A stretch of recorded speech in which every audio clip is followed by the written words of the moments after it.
오늘은 재앙이 그쳤더라라는 제목을 갖고 함께 은혜를 나누고자 합니다. 미국에 34대 대통령이 있습니다. 아이젠하워 대통령인데 이 대통령이 사관생도였을 때 2학년이었을 때 후배들 군기를 잡는다고 그랬습니다. 그래서 후배가 뛰어가다가 자기와 탁 부닥쳤습니다. 그때 아이젠하워가 잘됐다, 내가 요 후배를 한번 잡을 수 있는 기회다 생각해가지고 이런 말을 했습니다. 너는 명예로운 사관생이라기보다는 한낱 이발쟁이 같은 녀석이구나, 이렇게 말을 했어요. 그랬더니 이 후배 생도가 뭐라고 그러냐면은 대답을 크게 하더니, 네, 그렇습니다. 저는 생도가 되기 전에 가족들을 부양하면서 이발사를 했었습니다. 그런 거예요. 아이고, 얼마나 무안하고 얼마나 자기가 말을 잘못했는지를 깊게 깨달았습니다. 그리고 나서 그가 이 아이젠하워가 나중에 자기 자서전에 이렇게 말했습니다. 나의 행동은 타인에게 너무 가볍게, 나의 행동은 타인을 너무 가볍게 생각하는 거였다. 이것이 내 일생에 큰 교훈이 되었다. 이렇게 쓰고 있습니다. 그 후에요, 이 아이젠하워가 2차 세계대전에 사령관으로, 연합사령관으로 일을 했고, 또 미국의 대통령직을 잘 수행을 했고, 또 타인들을 갖다가 잘 격려하면서 위대한 그런 지도력을 발휘했다고 합니다. 여러분들, 교만은요, 후회가 우리에게 찾아오게 돼 있습니다. 겸손은요, 모든 은혜와 축복과 지도력이 따라오게 돼 있는 겁니다. 오늘 성경 본문 말씀의 배경은 다윗의 얘기입니다. 우리가 다윗 얘기를 많이 하죠. 그런데 특별히 오늘 이 본문에서 다윗은 이제 왕권이 강화되고 부국강병할 때, 이제 부족함이 없이 자기의 힘이 막강하게 되었을 때, 이 다윗이 한 일이 뭐냐면은 인구조사를 했다는 것입니다. 왜 인구조사를 했냐 하면은요, 그 인구조사를 통해서 자신의 힘을 과시하고 내가 이 나라를 이렇게 부국강병으로 만들었다 하는 것을 자랑하기 위해서 그렇게 인구조사를 하게 되었던 것입니다. 그래서 이 다윗이 그때 당시 장군이었던 요압 장군에게 그 인구조사를 실시하도록 그렇게 명령을 했습니다. 그런데 이 요압 장군이 다윗에게 이런 말을 합니다. 왕이시여, 왕의 나라가 무궁하기를 바랍니다. 그런데 하나님께서 인구 조사하는 것을 기뻐하시겠나이까? 이렇게 말하는 거예요. 이 말의 깊은 뜻은 뭐냐 하면은요, 하나님께서 일개목동에서 왕으로 당신을 만들어줘서 이 나라를 갖다가 이렇게 굳건하게 만들어 주셨는데, 하나님의 힘과 능력과 은혜로서 이 나라가 이렇게 되었는데, 어찌하여 왕은 인구조사를 함으로 당신이 이렇게 나라를 잘 일으켰다는 그런 것을 과시하려고 합니까? 하는 말을 그렇게 이야기한 겁니다. 그런데요, 다윗이 이 말을 듣지 않고 인구조사를 재촉합니다. 그래가지고 결국은 인구조사를 하는데 9개월 20일이 걸려요. 어떻게 보면은 이스라엘의 단에서 부엘세바까지, 즉 다시 말해서 최북쪽에서 남단까지 전부 인구조사를 하는데 그렇게 오래 걸렸다는 거예요. 왜 이렇게 오래 걸렸을까 하는 생각을 해보면은요, 이 요압 장군이 다윗이 명령한 인구조사가 탐탁지 않았던 거예요. 그러니까 그렇게 시간이 오래 걸렸죠. 그래서 칼을 빼는 자가 북이스라엘에서 80만이고 남유다에서 50만이에요. 그러니까 130만이 용사들이라는 겁니다. 군인들이라는 거예요. 그럼 막강하죠. 자, 이스라엘 백성들이 출애굽할 때 장정만 60만 3,550명이었습니다. 그거에 비한다면요, 얼마나 막강한 군사력을 갖고 있는 겁니까?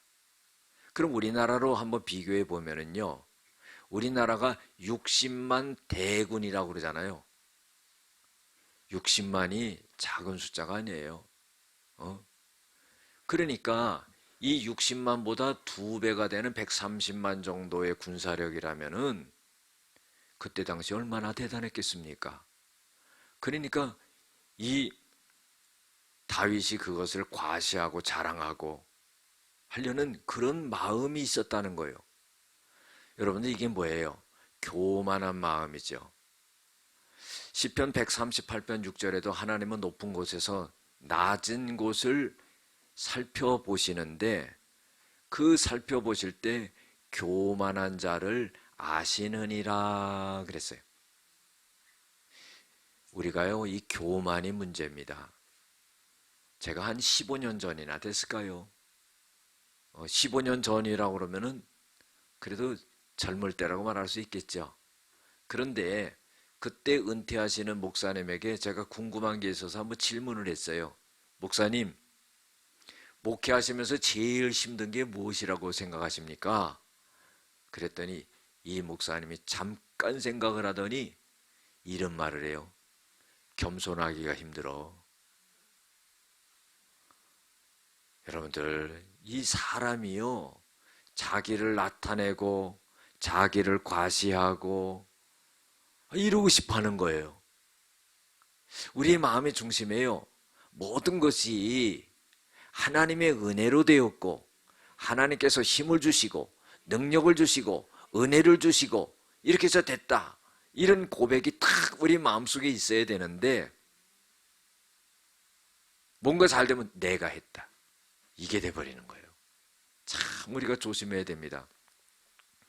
잠언 21장 4절에도요 이런 말씀이 있습니다. 눈이 높은 것과 마음이 교만한 것과 악인의 형통은 다 죄니라.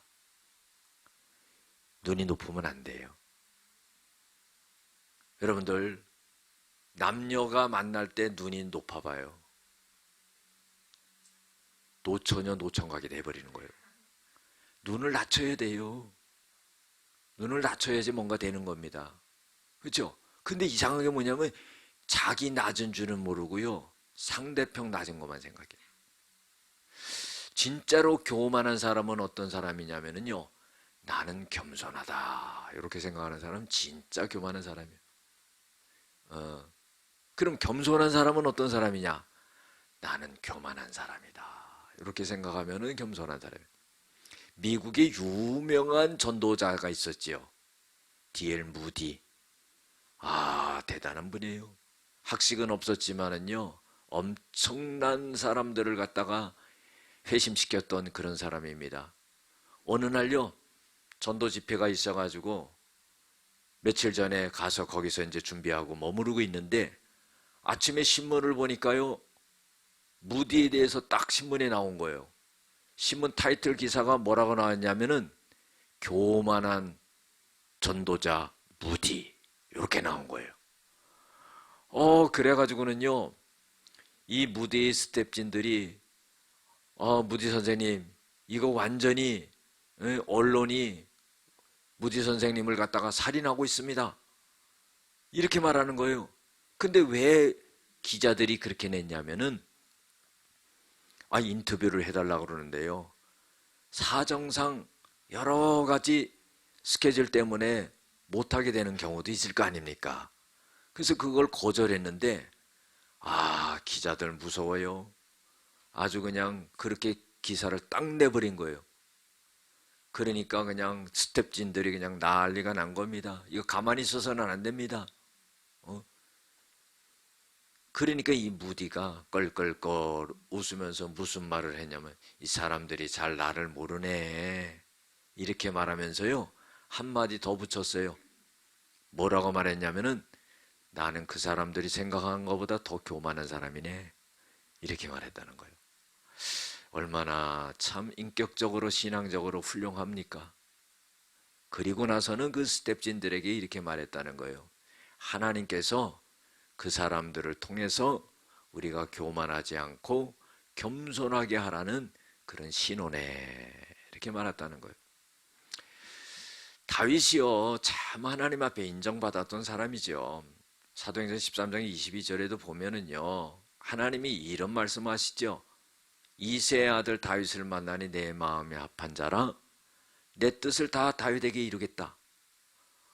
그 정도로 인정을 받았던 사람이에요. 물론 실수도 있고 잘못한 것도 있었던 사람이지만은 자신이 잘못된 걸 돌이키고 하나님 앞에 그렇게 인정을 받았던 사람이거든요. 그런데요, 이 인구조사를 딱 한 거예요. 이 얼마나 교만한 겁니까? 자기가 그런 왕으로서의 그런 권세를 누리며 살아갈 수 있었던 것은 전적으로 하나님의 은혜예요. Grace of God. 할렐루야. 하나님의 은혜거든요. 근데 이렇게 교만을 떨었던 거예요. 그런데요, 이 인구조사가 딱 끝난 다음에 성경에 보면 어떻게 기록되어 있냐면은 다윗이 자책했다 그랬어요. 여러분들 잘못할 수 있어요. 그런데 깨닫는 게 중요하다 이거예요. 자기가 그 인구조사를 딱 하고 나서 깨닫는 게 뭐냐면은 내가 하나님 앞에 잘못했구나. 내가 왜 나를 과시하려고 하고 나를 내세우려고 했는가. 이게 다 하나님의 은혜 가운데 된 건데 하면서 자책했다는 겁니다. 우리가요 신앙생활하면서 회개라는 것을 꼭 잊지 말아야 돼요. 이 회개는요 내 마음의 그릇을 깨끗하게 만드는 겁니다.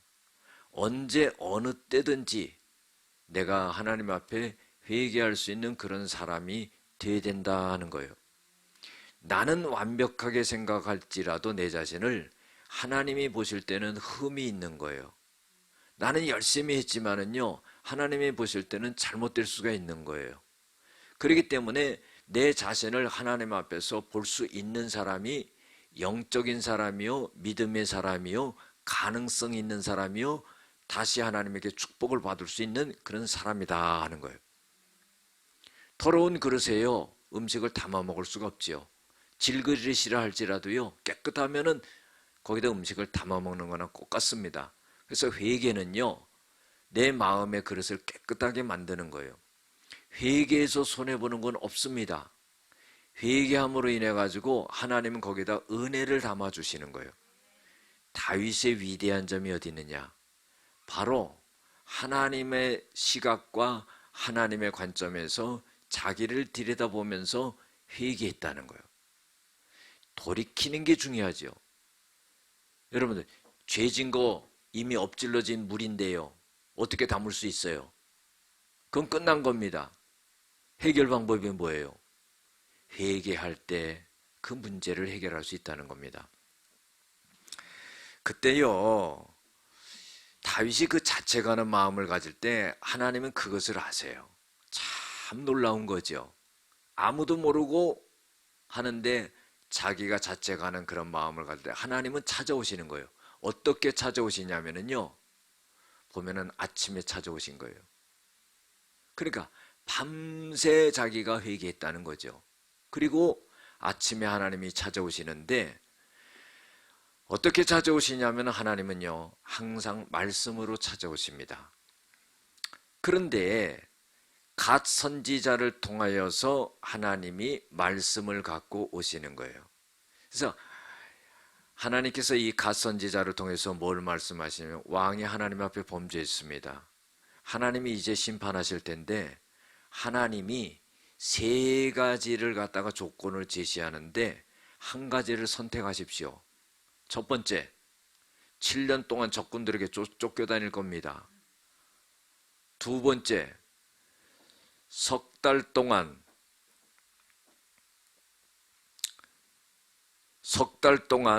7년 동안 기근이 있을 것입니다. 그 다음에 두 번째 석 달 동안 원수에게 쫓겨다닐 것입니다. 세 번째로는 사흘 동안 전염병이 있을 것입니다. 요 셋 중에 하나를 택하십시오.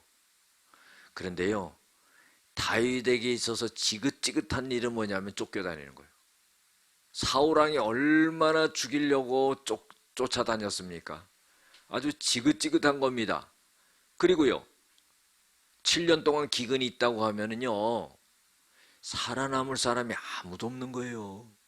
1년만 기근이 있어도 싹 다 죽는데 7년 기근이라고 하면은요, 그건 다 죽는 겁니다. 그건 상식적으로 생각해도 그거 택하면 안 되죠. 그 다음에요, 두 번째로 석 달 동안 쫓겨다니는 것. 사울왕에게 쫓겨다니느라고 얼마나 고생을 했습니까? 쫓겨다닌다는 그 말만 들어도요, 아주 질려버리는 거예요. 그래서 그것도 안 되겠다. 그래서 세 번째는 뭐냐면은 사흘 동안, 3일이죠. 3일 동안 전염병이 도는 거예요. 그때 이 다윗이 세 번째 것을 택합니다. 그리고 마음의 중심에는 뭐냐면은 내가 사람의 손에 의해서 심판받지 않고 하나님의 손에 의해서 내가 전염병을 그걸 택하겠다. 그래가지고요, 전염병이 돌기 시작했는데 몇 명이 죽었냐면 7만 명이 죽었어요. 여러분들 7만 명이라면 대단한 거죠. 우리 평택 인구의 7분의 1이 죽은 거예요. 한번 생각해 보세요. 다윗이 하나님 앞에 한번 교만을 떨어가지고요, 백성들 7만이 죽었어요. 백성이 누굽니까? 왕의 자식들이에요. 가정으로 말하면 내 자식이 죽은 거예요. 내가 잘못해서 자식이 죽은 거예요. 왕이 백성들을 자식으로 생각하잖아요. 얼마나 가슴 아픈 일입니까? 7만이 죽었어요. 그리고 천사가요, 하나님의 명령을 받아가지고 예루살렘을 갖다가 손을 들어서 치려고 그러는데 하나님께서요, 그때 멈추게 하시는 거예요. 하나님은요, 징계 중에도요, 긍휼을 베푸시는 분입니다. 자, 보세요. 죽이려면 싹 다 죽일 수가 있어요. 7만 명 죽이는 하나님이 뭐 14만 명은 못 죽이고 뭐 130만 명은 못 죽이겠어요? 얼마든지 하실 수 있는 분입니다. 그런데 그 백성들이 죽어나가는 것을 보면서 하나님은 천사의 손을 갖다가 멈추게 합니다. 그리고 나서는 이제 재앙을 그치게 되지요. 재앙을 그칠 때 하나님께서는 어떤 제안을 하냐면은 갓 선지자를 갖다가 이 다윗에게 보내가지고 하나님 앞에 제단을 쌓으라 이렇게 말해요. 이게 참 중요한 겁니다. 여러분들, 제단을 쌓는다는 것은요, 우리가 구약 성경에 쭉 보면은요, 정말 하나님의 사람들은 자기가 가는 곳마다, 자기가 어느 지역에서 어느 지역으로 옮길 때마다 그때마다 하나님 앞에 제단을 쌓았다는 거예요. 그럼 제사는 뭐예요? 하나님을 만나는 거죠. 우리가 이사를 하더라도 목사님 이사했으니까 신방해 주세요. 그거 신방해야지요. 안 그렇습니까? 제단을 쌓는 거예요. 오늘날로 예배를 드리는 것이다 하는 거예요. 이 예배는 뭐냐? 하나님과 만나는 거죠. 하나님과 화해하는 거예요. 그래서 보면은 이 다윗이 하나님 앞에 번제를 드리고 화목제를 드리는 거예요. 여러분들, 번제는 뭐냐면 모든 걸 태워서 드리는 겁니다. 그리고요, 화목제는 뭐냐면은 제사를 드리고, 하나님, 내가 잘못했는데요, 이 제사를 받으시고 이제 그만 마음 푸세요. 그리고요, 하나님 나랑 화목하게 지냅시다. 이렇게 하는 거예요. 할렐루야. 우리가요, 하나님과 우리와의 관계, 또 부모와 자식과의 관계 잘 보면은요, 쌍방이 잘 통해야 되는 거예요. 부모가요, 자식만 이해해서는 안 되는 거예요. 어렸을 때, 철 모를 때는 그렇겠지요. 그러나요, 자식들이 이제 철이 들면 어떻게 해요? 부모의 마음도 잘 풀어줄 수가 있어야 되는 거예요. 안 그렇습니까? 하나님이 우리에게 무한한 은혜를 내려주셨어요. 그런데요, 우리도 하나님의 마음을 좀 풀어드릴 수 있어야 돼요. 하나님, 잘못한 건 잘못한 거예요. 죄송합니다. 용서해 주세요. 제사 받으세요. 그래서 번제만 드리는 게 아니라요, 화목제까지도 드립니다. 화목제 아시지요? 화해하려고 그러는 거예요. 하나님, 이제 마음 푸세요. 여러분들, 하나님이 그 마음을 귀하게 여기는 거예요. 오늘 우리가 이렇게 예배 나오는 거예요. 번제를 드리는 거고 하나님 앞에 화목제를 드리는 거예요. 예배하기 전에 어떤 마음이었어요? 세상에 살면서 각종 복잡한 문제, 어려움, 곤고함, 그런 것들이 가득 찼잖아요. 때로는 그래요. 하나님, 나 하나님 잘 믿는 것 같은데 왜 하나님 나 이렇게 풀어주시지 않고 열리는 게 없어요? 힘들기만 하고. 그럴 수가 있잖아요. 그게 아니라는 거죠. 물론 상황이 그럴지라도 하나님 앞에 그걸 다 내어놓고 하나님, 이제 좀 열어주세요. 하나님, 이제 좀 마음 푸세요. 하나님, 징계 중에도 긍휼을 잊지 아니하시는 하나님의 은혜가 내려오길 원합니다. 여러분, 이 예배를 통해서 하나님이 그 역사를 이루시는 거예요. 할렐루야. 근데 참 놀라운 게 뭔지 아십니까? 하나님은요, 징계만 하시는 하나님이 아니라는 거예요. 그 형벌을 갖다가 풀어주는 방법을 제시해 주는 분이에요. 그거를 누굴 통해서 하느냐? 하나님이 다윗에게 직접 할 수 있잖아요. 근데 성경을 보면은요, 하나님은 그렇게 안 하세요. 하나님은 반드시 하나님의 사람을 통해서 역사하세요. 하나의 딱 예를 들어 보면은요, 여러분들의 집에서요, 이 성경 본문을 읽어볼 수도 있지만은요, 오늘 이렇게 나와서 목사를 통해서 말씀을 해석을 들을 때요, 다른 거예요. 아멘이 없네요. 다른 거예요. 왜 다르겠어요? 하나님은 하나님의 사람을 통해서 오늘 말씀하시는 거예요. 그렇다고 해서 여러분들이 집에서 성경책 읽을 때 하나님이 말씀하시지 않는다 그런 말이 아니라, 오늘 하나님께서 우리 전체에게 주시고자 하는 그 말씀을 일주일 내내 그걸 묵상하게 하고 하나님께 받은 그 말씀을 오늘 전하게끔 하는 거예요. 그렇기 때문에 하나님은 하나님의 사람을 통해 역사하는데, 다윗에게 직접 말씀하시지 않고 갓을 통해서 말씀하셨다 이는 거예요. 근데 그게 뭐냐면은, 왕이시여 하나님 앞에 제사를 드리십시오 그러는 거예요. 그러니까 이 다윗이 그 갓 선지자의 말을 갖다가 그대로 받아들입니다. 자기가 잘못했다는 걸 알고 그걸 풀 수 있는 방법은 바로 하나님 앞에 제사를 드리는 거죠. 하나님이 그 방법까지도 알려주시는 겁니다. 그래서 가만히 보니까 아라우나라고 하는 사람, 또 이 사람을 오르난이라고 그러기도 해요. 그런데 그 사람의 타작마당, 우리 타작한다는 거 알죠? 곡식을 타작하잖아요. 넓은데 그 제사 드리기 얼마나 좋아요. 그 타작마당을 보니까 너무 좋은 거야. 그래서 여기서 하나님 앞에 제사를 드려야 되겠다 이렇게 딱 생각하는데, 아니 이 오르날이라고 하는 이 사람이 자기 땅이거든요. 왕이랑 다윗 왕의 부하들이 자기 자기 그 타작마당으로 오는 거예요. 아, 이거 얼마나 깜짝 놀랄 일이에요. 왕이 자기 앞에 지금 걸어오고 있다고 생각해 보세요. 너무나 생각하지 않은 뜻밖의 일이고요, 놀란 거예요. 그래 얼른 달려갑니다. 여러분들, 우리나라도 그랬잖아요. 왕이 행차할 때 백성들 그냥 얼굴도 들지 못하고 얼굴을 땅에 붙이고 있잖아요. 그것처럼요, 왕이 지나가는데 고개 뻣뻣하게 세우고 있으면은 그거 목이 날아갈 수도 있습니다. 그렇죠? 그 당시는 왕권 시대예요. 그러니까 이 오르난이요, 얼른 달려가가지고 땅에 엎드립니다.